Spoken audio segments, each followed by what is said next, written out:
À peine 400 km séparent ce décor idyllique de l'enfer de bombes qui dévaste l'est de l'Ukraine depuis le 24 février. Mais vu d'ici, à Yelets, paisible ville de 100 000 habitants au cœur de la Russie éternelle, aucune raison que le quotidien change. Comme le dit la télévision, le pays n'est pas en guerre. L'armée russe mène simplement des opérations spéciales chez le voisin ukrainien. Galina, 64 ans, fait son marché. Elle a toujours vécu ici. Donnez-moi 3 pommes, s'il vous plaît. Quand on lui demande si les sanctions économiques contre la Russie la touchent, ça la ferait presque rire. C'est préoccupant pour les hommes d'affaires, peut-être. Mais nous, les gens simples, on n'est pas inquiets. Regardez tout autour de vous. On a tout ici. Ne vous en faites pas pour nous.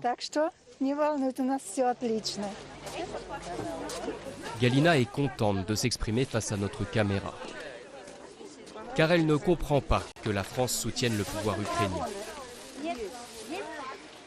Dans son univers, les rôles sont pourtant clairs. Chez nous, on dit que la Russie sauve l'Ukraine. Depuis 8 ans maintenant, ils frappent, ils volent leurs propres concitoyens. Ils s'en prennent aux russophones, qui doivent partir, parce qu'ils ne font plus confiance au pouvoir ukrainien. L'important, c'est que nos soldats soviétiques, nos soldats russes, sauvent les citoyens ukrainiens. Nous, on trouve ça très bien. Une vision pour le moins déconcertante de l'invasion russe. Mais cette babouchka n'a jamais remis en cause la propagande. Hier, Lénine, aujourd'hui, Poutine, et toujours le même réflexe, respecter ce que dit le chef. Pour moi, Poutine représente tout aujourd'hui. C'est notre Dieu.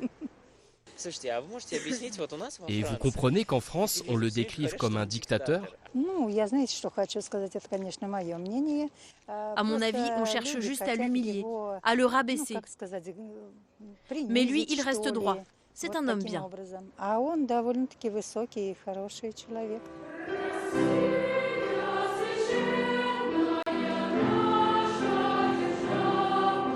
Vladimir Poutine a renvoyé les soldats se battre contre les nazis en Ukraine. C'est le récit officiel.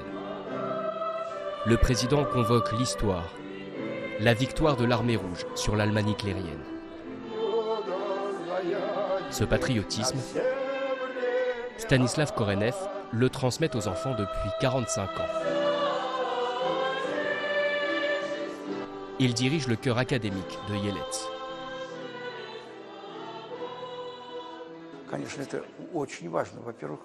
Bien sûr, c'est très important. Dans le fond, un chant russe, c'est l'âme du peuple.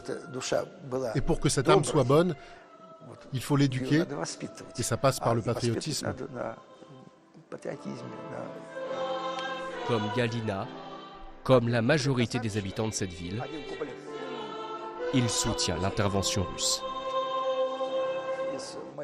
Dans mon cercle d'amis, de proches, oui, on en parle beaucoup, parce que ça concerne tout le monde. Mais personne ne critique. C'est un soutien total aux autorités.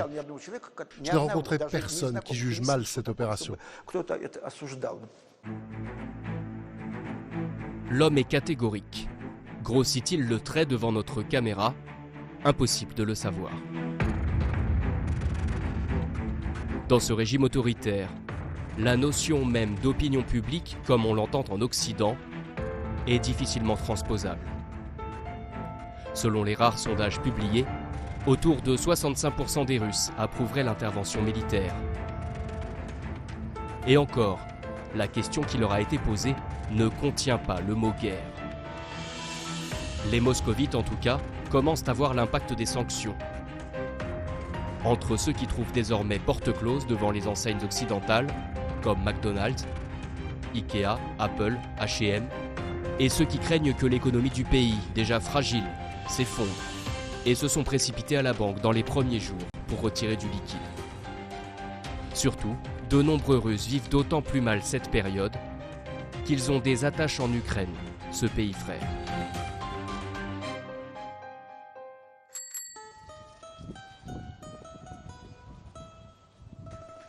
C'est le cas d'Alexandre et Julia, qui nous reçoivent chez eux, dans le centre de la capitale. Un couple de la classe moyenne. Elle est professeure de musique, lui accordeur de piano. Alexandre essaie de joindre son père, qui se retrouve coincé, à 74 ans, au milieu des combats en Ukraine, où il vit. Il ne répond pas. Ça fait 2 jours qu'il n'est pas connecté au réseau. Son dernier message, il disait « Aujourd'hui, record d'alerte au bombardement, à 7h, 13h et 18h. » Et comment fait-il pour se mettre en sécurité? Il descend dans la cave. Là, il y a un problème technique pour le joindre, mais ses proches m'ont dit qu'il allait bien. Alexandre est évidemment inquiet et il semble un peu perdu. D'après lui, son père ne sait pas quel camp bombarde sa ville. Il n'a pas d'informations précises sur ce qui se passe. Il entend surtout des bruits, des rumeurs, qui sont souvent démenties ensuite. Donc il ne sait pas trop à quoi s'en tenir. Cette confusion sur les événements en cours est frappante quand on discute avec le couple. Alexandre et Julia soutiennent-ils ou non l'opération? Nous leur posons la question plusieurs fois, sans obtenir de réponse claire. C'est compliqué. C'est une question à laquelle il est impossible de répondre oui ou non de façon tranchée. Dire nous soutenons, c'est dire que c'est bien à 100%. Or, il y a des gens qui meurent, donc dire je soutiens, ça serait être d'accord avec le fait qu'ils soient tués. Mais d'un autre côté, dire je ne soutiens pas l'intervention russe, au final, c'est accepter que l'Ukraine, mon pays d'origine, soit notre ennemi. Car en fait, c'est comme ça que l'Ukraine voit la Russie aujourd'hui, comme un ennemi. Un raisonnement alambiqué qui reprend en fait les arguments de Vladimir Poutine.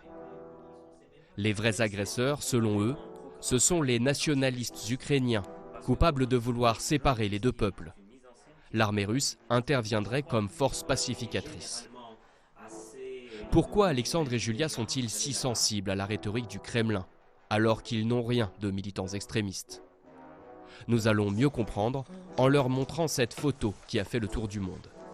Ah, je l'ai vue celle-là. Une femme enceinte, évacuée après le bombardement de la maternité de Marioupol par l'armée russe. Celle-là est connue. C'est la jeune femme qui aurait donné naissance dans une maternité détruite. C'est une mannequin photo connue, une blogueuse beauté, qui a posé pour cette image à Marioupol. C'était il y a longtemps. C'est un fake. Oui, c'est une blogueuse beauté sur Instagram. Julia et Alexandre sont persuadés avoir déjoué une intox du camp ukrainien. Ils ne réalisent pas qu'ils sont en fait victimes d'une opération de désinformation du pouvoir russe diffusée sur les réseaux sociaux. Car la femme sur la photo est bien morte avec son bébé. Et il ne s'agit pas de l'influenceuse enceinte, victime par ailleurs du même bombardement.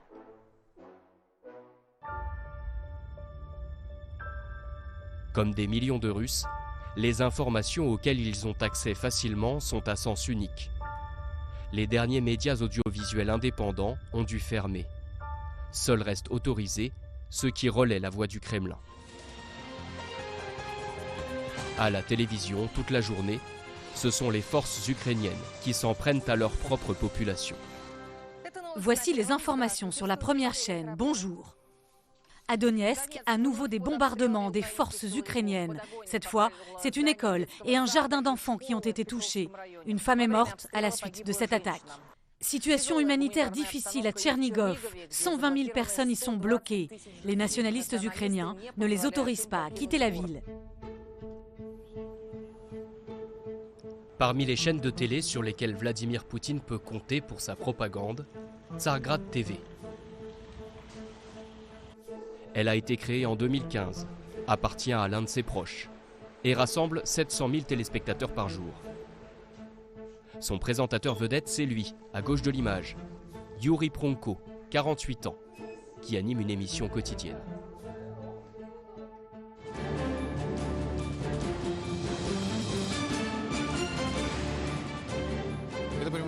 En direct sur la première chaîne russe Tsargrad. Voici l'essentiel des dernières informations. Je suis Yuri Pronko, bonsoir. L'Union européenne prépare une 5e salve de sanctions anti-russes. Il pourrait s'agir de mettre un embargo sur la livraison de pétrole et de gaz. Cet homme ne livre pas simplement les infos, il signe aussi un billet d'humeur, un édito sans embâge. Ce que le ministère russe de la Santé n'a pas fait pour nous, nos enfants et nos petits-enfants, le président Biden l'a accompli en une seule journée. McDonald's, Pepsi-Cola, Coca-Cola, Starbucks ont annoncé que dans le cadre des sanctions anti-russes, ils quittaient notre pays. Alors je dis bravo, monsieur Biden. Enfin, tous ces produits chimiques dont nous n'avons pas besoin vont sortir de Russie.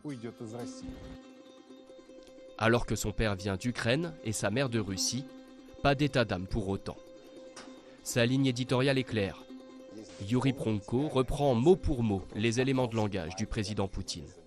L'opération spéciale en Ukraine, pour moi, c'est une manière d'imposer la paix et la fin de la guerre civile dans le sud-est de l'Ukraine et sur l'ensemble du territoire ukrainien, et l'élimination du nazisme. Et pour expliquer les difficultés rencontrées par l'armée russe sur le terrain ukrainien, Yuri Pronko a une réponse étonnante, pour ne pas dire obscène, tant elle contraste avec les témoignages de terrain. C'était un secret pour personne que le président Poutine, en sa qualité de chef des armées, a donné des instructions. Traiter le mieux possible les populations civiles et préserver le mieux possible les infrastructures dans cette partie de l'Europe. Mais cela a un prix. C'est le prix que les soldats et les officiers russes payent actuellement de leur vie. Si le président Poutine n'avait pas donné ces instructions, c'est une blitzkrieg que l'Europe aurait vue. Son opinion est tout aussi tranchée sur les journalistes russes qui dénoncent la censure dont ils font l'objet sur d'autres chaînes. C'est le cas de cette femme de 43 ans, Marina Ovsianikova, employée de la première chaîne de télévision publique russe. Le 14 mars, en brandissant cette pancarte, elle est devenue mondialement célèbre.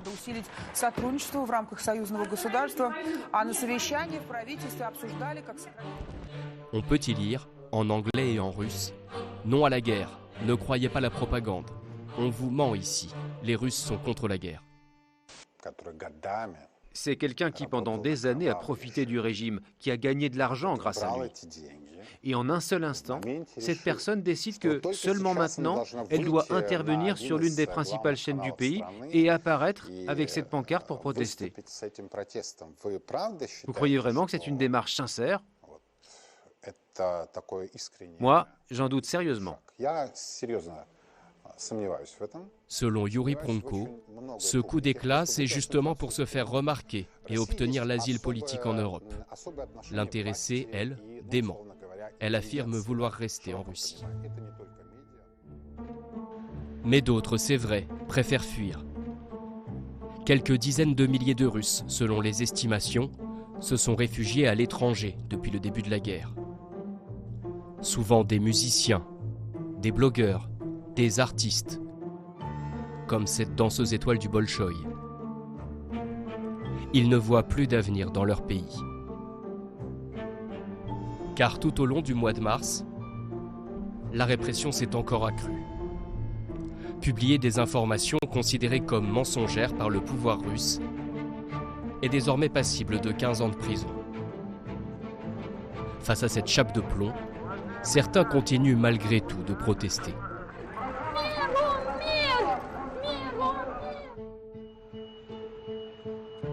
Nous avons donné rendez-vous à un de ces activistes opposés à l'invasion russe dans un hôtel. Le jeune homme est un partisan d'Alexeï Navalny. Cet opposant à Vladimir Poutine, victime d'une tentative d'empoisonnement, est aujourd'hui emprisonné.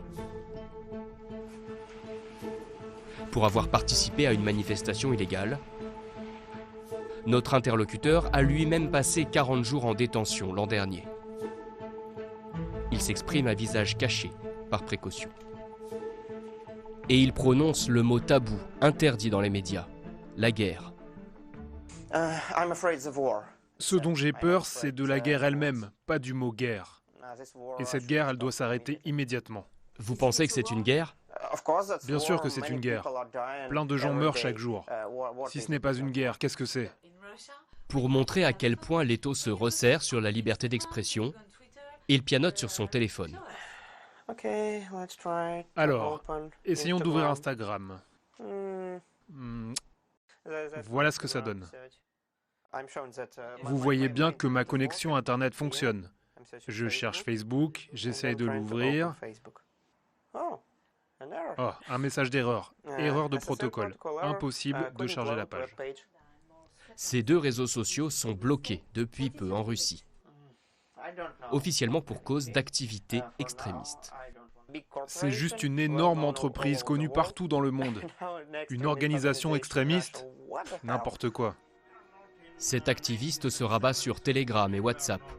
Il sait aussi comment contourner les blocages et protéger son identité sur Internet. Mais ça ne l'empêche pas d'être menacé. Il y a quelques jours, la porte de l'appartement familial a été taguée alors qu'il était au travail. Ma mère m'a appelé et elle m'a dit « Tu as vu ce qu'ils ont fait à la porte ?» Puis elle m'a envoyé la photo. Elle m'a dit que ça sentait encore la peinture fraîche. Il y avait 3 signes Z. Et ils ont écrit « Ne trahis pas ta patrie ». En ce moment, j'essaie de ne pas rester trop longtemps à la maison. J'essaie de ne pas être là la nuit. Pas à cause des gens qui ont peint ça sur ma porte, mais à cause de la police. J'ai peur d'être arrêté pour 1 mois ou même plus, parce que j'ai participé à une manifestation contre la guerre.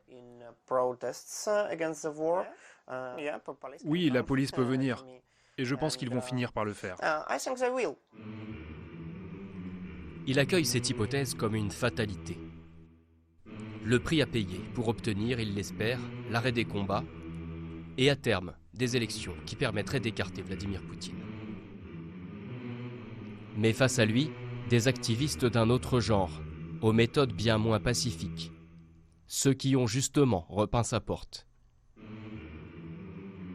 Exceptionnellement, l'un de ces miliciens pro-Kremlin a accepté de sortir de l'ombre. Il a d'ailleurs filmé l'intégralité de notre rencontre, très méfiant. Il se fait appeler Gosha Tarasevich et il a fondé un groupuscule qui traque les opposants.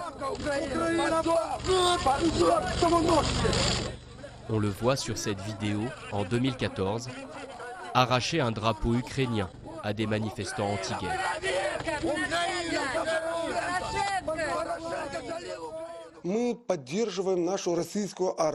Nous soutenons notre armée russe.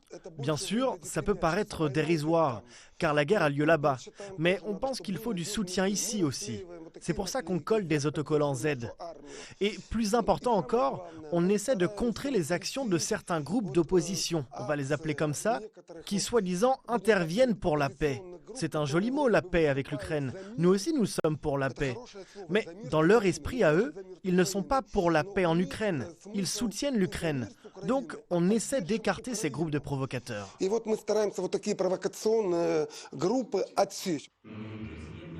Parmi ses ennemis fantasmés, pêle-mêle, les banquiers, les libéraux, les homosexuels, dans une curieuse inversion des valeurs, cet adepte du coup de poing n'hésite pourtant pas à se présenter comme antifasciste.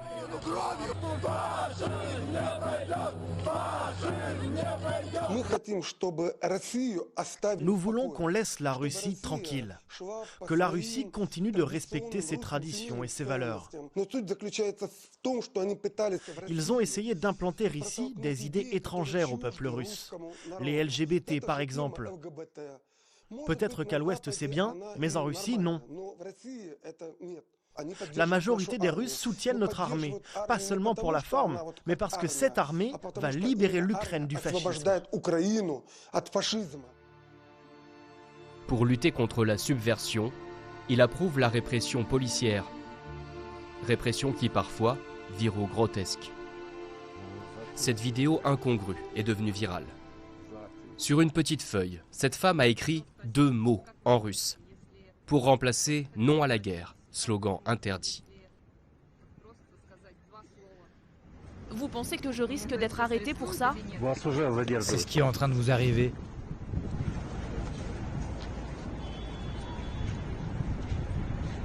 C'est complètement fou.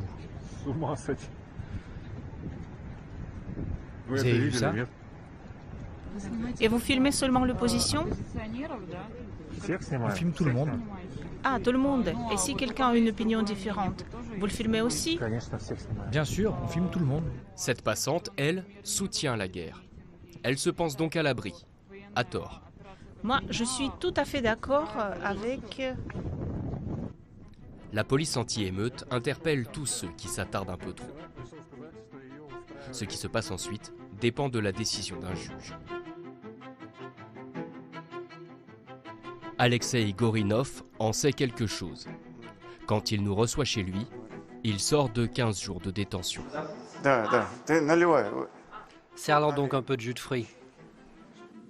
Il a été arrêté le jour de l'invasion russe, le 24 février.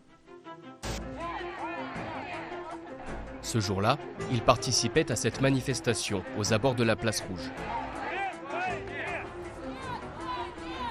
Il sortait de sa journée de travail. Il a fini avec des dizaines d'autres. En cellule.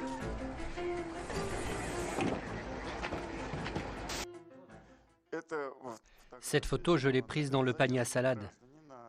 Il y a plus de 20 personnes dans ce bus. Ce sont des gens interpellés en même temps que moi et on s'est retrouvés au commissariat.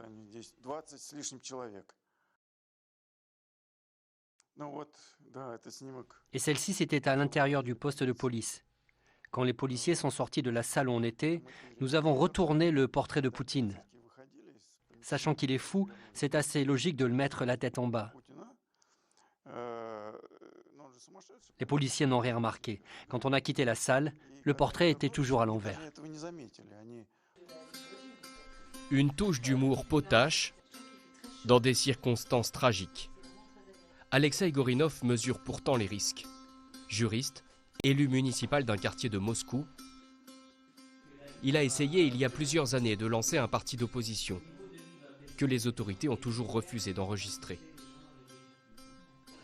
Malgré le durcissement du régime, il assure qu'il n'a pas peur.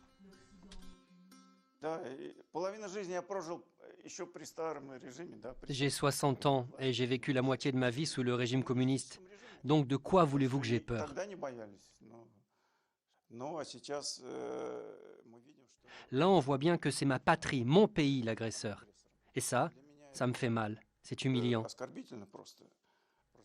Je profite que vous soyez là pour dire aux citoyens français et aux Européens que tout ce qui se passe en ce moment, cette guerre, ça ne représente pas toute la Russie. Tous les Russes ne soutiennent pas la guerre.